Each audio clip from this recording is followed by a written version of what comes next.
ராஜகுமார், தற்போதைய விவரம் என்ன? தற்போது உயிரிழப்பு எண்ணிக்கை என்னவாக இருக்கிறது? மருத்துவமனையில் சிகிச்சை பெற்று வரும் மாணவர்களினுடைய உடல்நிலை என்னவாக இருக்கிறது? முதற்கட்ட விசாரணையில் காவல்துறையினர் என்ன தெரிவிக்கிறார்கள்?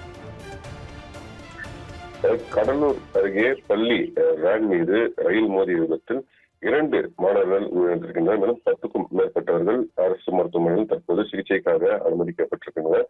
சிதம்பரம் நோக்கி செல்லக்கூடிய பள்ளி அந்த வேன் மீது ரயில்வே கேட்டை கடக்க முயலும் ரயில் மோதிய விபத்தில் தற்போது 2 பேர் பலியாகி இருக்கின்றனர்.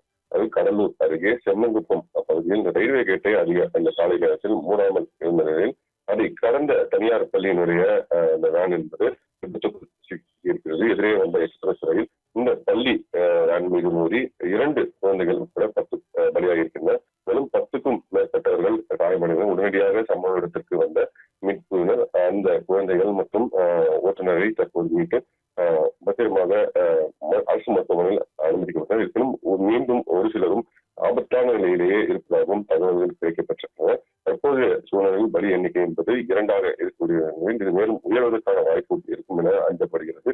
தொடர்ந்து அனைவரும் மீட்கப்பட்டு கடலூர் அரசு மருத்துவமனையில் அனுமதிக்கப்பட்டிருக்கின்றனர். தற்போதைய சூழலில் 2க்கும் மேற்பட்ட மாணவர்கள் உயர்ந்திருக்கின்றனர். மேலும் இந்த விபத்தில் சிக்கிய அனைவருக்கும் தீவிர சிகிச்சையும் அளிக்கப்பட்டிருக்கிறது. ஒரு சில மாணவர்கள் லேசான காயங்களுடனும் அனுமதிக்கப்பட்டிருக்கிறார்கள். தீவிர சிகிச்சை அளிக்கப்பட்டிருக்கக்கூடிய மாணவர்கள் தேவையான அனைத்து சிகிச்சைகளும் உடனே அளிக்கப்படுவது என மாவட்ட சார்பில் தெரிவிக்கப்பட்டு குழந்தைகள் அனைவரும் மீட்டு சிகிச்சைக்காக அனுமதிக்கப்பட்டிருக்கின்ற அதிகாரி நேரத்தில் இந்த பள்ளி வாகனம் சென்று கொண்டிருக்கும் ரயில்வே கேட்டை முறையாக மூடாத காரணத்தால் எதிரே வந்த எக்ஸ்பிரஸ் ரயில் தற்போது இந்த பள்ளி வாகனத்தின் மீது மோதி இந்த விபத்து என்பது நேரிட்டதாக முதற்கட்ட விசாரணையில் தகவல் தெரிவிக்கப்பட்டிருக்கிறது.